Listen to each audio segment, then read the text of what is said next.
环球大乱线，深入世界最前线。大家好，我是董进桥，祝福全球各地的观众朋友呢，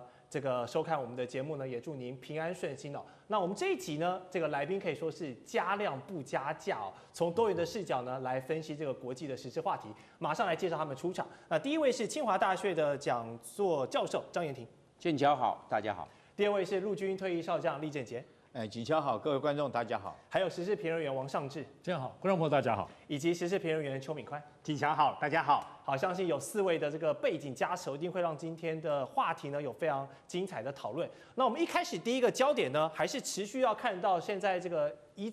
意孤行的以色列的事务啦。那现在最挺以色列的老大哥美国呢，可以容许这位小老弟做到什么地步哦？因为美国总统川普呢，他日前在白宫的椭圆形办公室，他是再度表示啊，他将阻止以色列并吞约旦河西岸的这个野心扩张啊。那这也是川普继9月23号在联合国向8个阿拉伯国家保证哦，他会阻止以色列做一些太出格的事情之后呢，川普现在是2度表态了，说他不会允许以色列来并吞约旦河西岸，我不允许这件事情不会发生。好，川普讲的是拍胸脯保证这样子斩钉截铁的感觉，但是要阻止以色列。因为以色列其实现在在那个区域，它等于是可以对美国阴奉阳违，它可以表面上顺着老大哥，但私底下他爱怎么做就怎么做。那现在川普已经下重话了，你不要再继续这样搞下去了。那塔雅胡会听吗？如果他不听的话，美国又有哪一些杀手锏可以拿出来牵制以色列，让他们起到威吓效果呢？先请问尚志哥。我想川普的话能信吗？川普跟所谓的犹太的资本集团，那么跟以色列这个政治的，我讲作为一个以色列这个国家的这种捆绑度，无可怀疑的，无论他说什么。所以当然，因为川普为什么说这些话？因为现在确实川普来到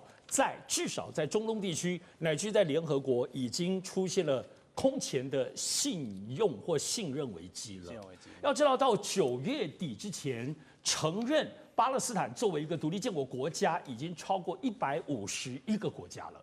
这样子的势力哦，而且这里头包括像英国、加拿大、澳洲这些，跟美国过去都是麻吉的这些兄弟的，在各方面印太政策当中走在一起的这些，现在都支持巴勒斯坦，而且都承认巴勒斯坦是个国家了。我想，我们就长久以来，如果是老一辈的观众朋友都知道，巴勒斯坦要希望能够建国，其实历经了几十年都很困难，反而是这次以色列为了打哈马斯，先说打哈马斯，到最后真的就基本上就把整个加沙地带的部分已经完全要并吞了。对，而且要知道，不只是这种在战争上的东西，现在惹恼大家为什么会力挺巴勒斯坦的最重要的原因，单在联合国已经出现了好几次谴责以色列的不人道杀害，乃至现在最强烈的叫做种族灭绝。通过了这个谴责的法案，那么这样子的对以色列的国际间的厌恶、国际间的憎恨的程度，因为你做种族灭绝，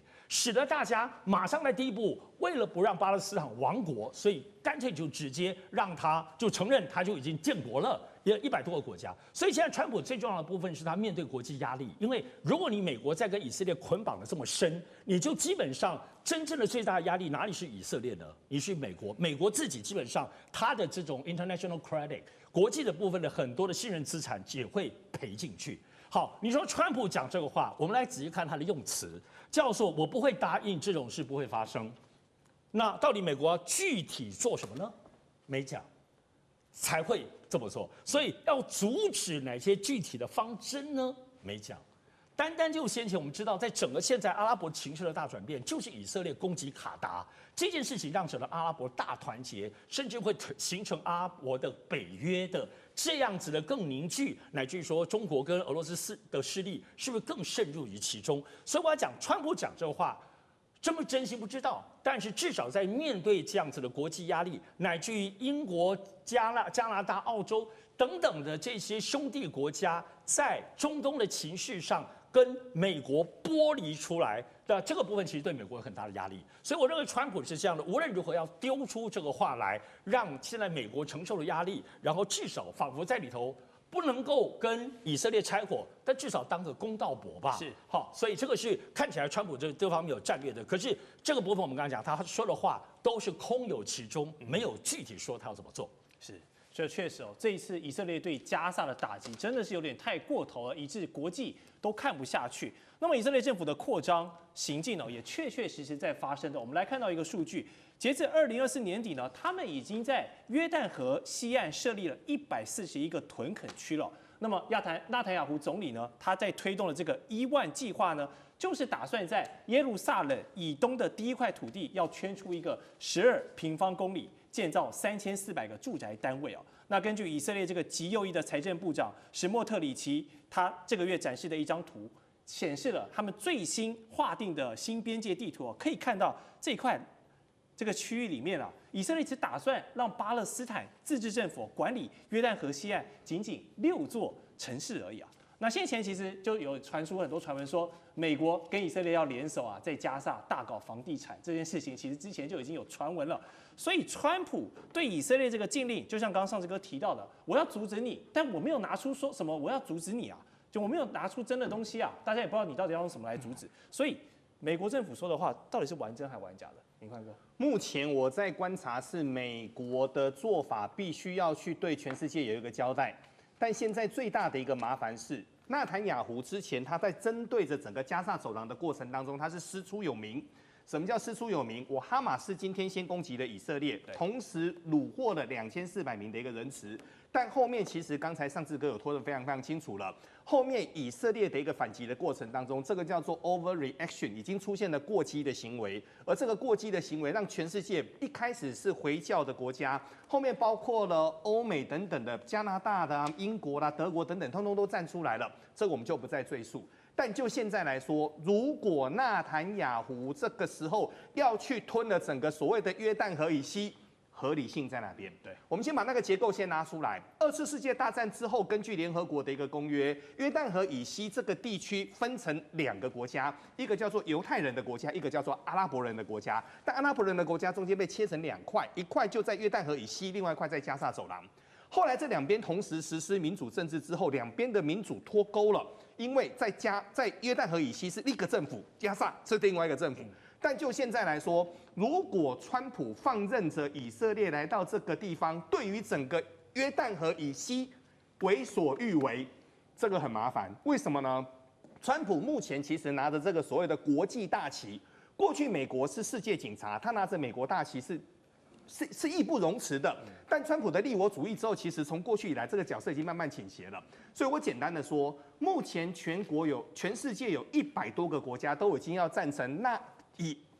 巴勒斯坦建国。那建国完之后，其实这个建的国家是很虚弱的，包括了经济，包括了很多的结构是很虚弱的。那为什么大家还是要希望这么做呢？他们希望这个地方不要再乱了。但就以色列来说，以色列这个地方如果还要出手动脚的过程当中，上一次他被打，他有他的一个正当性的一个理由。这次如果贸然出兵的话，他就是跟全世界、跟联合国为敌。真的以色列敢这么做吗？那川普来到这个地方，敢犯全世界之大不讳？我认为这个地方我持怀疑的态度，双方会一直喊下去，真的出兵，我认为几率目前没那么高。是，好，我们看到这个犹太族群这一块应许之地哦，真的是一刻都不得消停，这个纷争还在持续。那么以色列的南部城市埃拉特在24号呢，又遭受攻击了，谁打的？也门的叛军派了2架的无人机袭击哦，也造成20人受伤。而且让大家拿出来讨论的是，2架无人机不袭击，但是这一次的攻击竟然可以破了以色列一向以来自豪的箭式铁穹，加上大卫投石索，我们说这个层层构建上来的先进飞弹防空系统。那么这个我们说坏掉的钟啊，一天也会准2次啊。那究竟这是也门叛军误打误撞，刚好瞎猫碰上死耗子，我就刚好渗透进去，可以打进去，已经破解了？还是说以色列这个自豪的防空体系真的从某个情况出现了破口，被敌对势力掌握到你的一些 bug 出现了呢？我们请这个空军专业的张教授来帮我们观众朋友解析一下。我认为这是以色列的搜索雷达可能没有发现这个也门胡塞组织所发射的无人机哦。那你既然没有造成目标获得，那以色列的箭式防空系统大卫投石索也好，包含最后终端末端的我们讲到的铁穹系统，就没办法发生作用，我们更没有看到目标啊。我判断有一个地方可能状况发生，可能以色列可能不知道，就是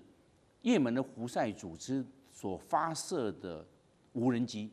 上面表层可能喷了石墨烯，石墨烯是逆中涂层，专门吸收雷达波。你打到我上面的时候，我这无人机已经够小了，对，已经不太好容易发现，我就把这个底层涂成石墨烯。那石墨烯你雷达波打上来的时候，我吸掉，你根本反射不会吸。我又小，因为它这个。我们知道无人机是没有轮子的，它不会回来落地，这自杀式的回去，对，这个有去无回，不回来的啦。它根本结果你石墨烯一喷，我够小了，你又喷了石墨烯，双重逆中了，看不到了，你看不到。那这些箭式防空飞弹、大卫投石所到最后面的水球系统根本没有，我这是好的、但是我没有发现你啊，就变成这个状况，就那个我们要突击成功。我们知道防空有3层，第一个是总体防空，包含飞机都要出动，可以拦截无人机。包含飞弹变成机跟弹搭配，这个是总体防空。后来之后，我们往里面走的区域防空，我这个区域是由大卫投石所为这个中层。另外来讲，不要用箭式，因为箭式是打导弹的，你打这无人机太浪费，非常的贵。那就是变成大卫投石所跟最里面的铁穹，那这两个呢，就是区域防空用的。那最后面呢，我们讲野战防空或者是要点防空，这很重要。我这个高炮快进迫防空系统布置在这个地方等到你，如果过来我就把你整个弹幕把你打掉。是。那问题是最重要的，这个所有刚刚讲的总体防空、区域防空、野战防空都要雷达来照反目标获得，雷达没看到，所以这些弹都是好的，但是雷达没看到，瞎了眼了。所以我都认为这个也门胡塞它会调整。然后你也知道。战争呢，就是新武器、新装备的试验场。没错，我来做试验看看，结果这个穿透成功，结果渗透攻击成功了，造成这结果达阵还造成22个人以色列人的受伤。换句话说，也门胡塞在验证。那其他国家呢，也把这个所发现的这些新的这个点子呢，用在也门胡塞组织上面，因为其他的可能就用不到啦。你其他伊朗现在已经被以色列目前这个冲突已经暂缓了嘛？对，那叙利亚跟黎巴嫩也是啊。那也门胡塞组织，他现在是唯一还跟他做单挑的嘛？是。那加沙走廊是不可能嘛？因为现在以色列地面部队都进去了，我们找也门胡塞组织来做验证，还真的验证成功。为什么？从这个红海的南端的也门飞到那个我们讲到的以色列的境内将近2000公里，换句话说，它这个无人机算是个。中型的，小型飞不到那么远。比如说我们现在讲的见证者136可以飞得到，但是已经到末端，它可以，但是它也不大，它的大小像个汽车，我们讲到的表面积像汽车，它体积很小，所以不太容易发现。那我认为石墨烯可能已经应用在无人机上面，这个还是可能是首例哦。所以像这个刚刚教授跟我们分析的，现代战争的战场真的就是这个无人机攻击矛与盾的对决，我想办法突破你，跟我想办法防卫你，双方不断的在做这个技术的堆垒。好，刚才有提到伊朗最近呢这个被美国轰炸之后比较乖了，但是在讯息战上面呢还是在做一些事情，就是他们的情报部门最近发布了声明，宣称他们捕获了，成功获取了以色列核子计划有大量的机密文件那么伊朗的情报部长伊斯梅尔他就亲自对外公布说，他涉及取得了以色列这个核心的军事设施迪莫纳核反应炉的详细资料，并且他还有一份参与核武研发的科学家名单那过去呢，我们看到是美国跟以色列一起打压伊朗，你不要给我想妄制造这个核武你这个浓缩铀，一有什么风吹草动，我就派 B2去轰炸你的这个核设施。结果现在好了，反而是伊朗来指控以色列说，你不要密谋核武，我都有掌握你这些证据。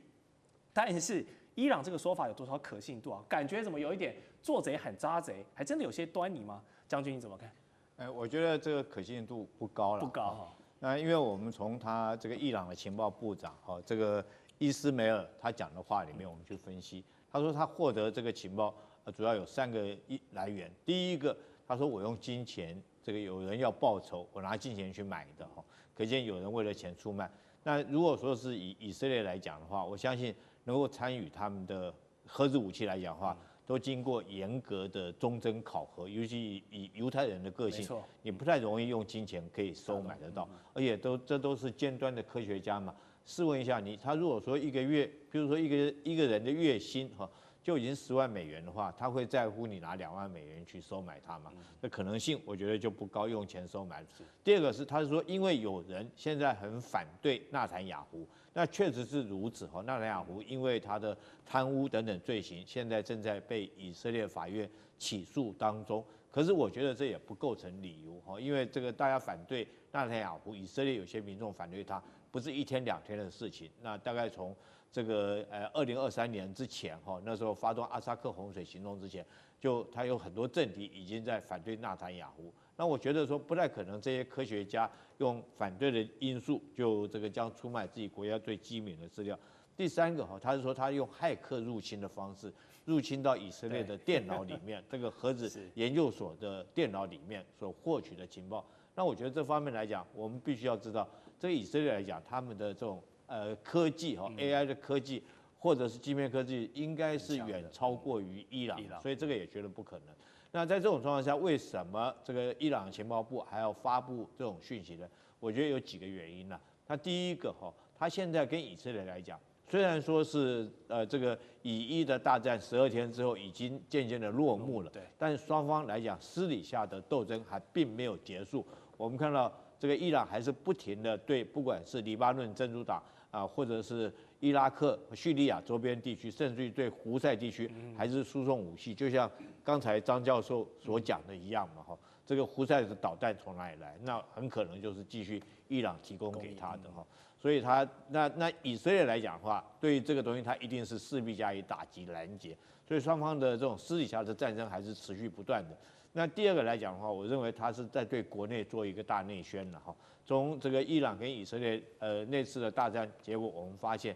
其实伊朗受伤还是蛮重的，国内很多的地方还是遭受以色列的空袭，它天空之中可以说是毫无任何一个制空作战的能力。然后任凭以色列飞机在这边这个如入无人之境，所以为了挽回，让民众挽回一点面子，他特别借这个理由说出来。那第三个，我觉得也是制造国际的舆论哈，因为来讲的话，大家都指责你伊朗有核设施，那以色列有核武器，我想说是已经是国际之间公开的机密。那虽然说以色列并没有承认，可是我们认为以色列应该是有可能有核子武器。那在这种状况之下，伊朗是不是想借着以色列纳坦雅胡现在正在全世界所有的联合国在大会期间哈，谴责他在加沙地区所做的这种种族灭绝的行动，利用这次机会啊，这个借口说以色列也在发展核子武器，来掩饰自己本身有核子武器正在发展的可能性比较高。所以我基于不管是对国内的大卫宣啊，对国外的哈，甚至于说是他现在跟以色列还在交战当中的这种状况，所以我觉得情报部长放出这个讯息。可是现在重点就是说，你既然有这个讯息，你应该有拿出相关的一些佐证资料嘛。我们看到他没有任何一点的佐证资料数据出来，那光凭嘴巴讲，我觉得这东西不能够让世界上面很多国家能够信服的。地缘政治、美中之争、战略价值、强权崛起、小国生存。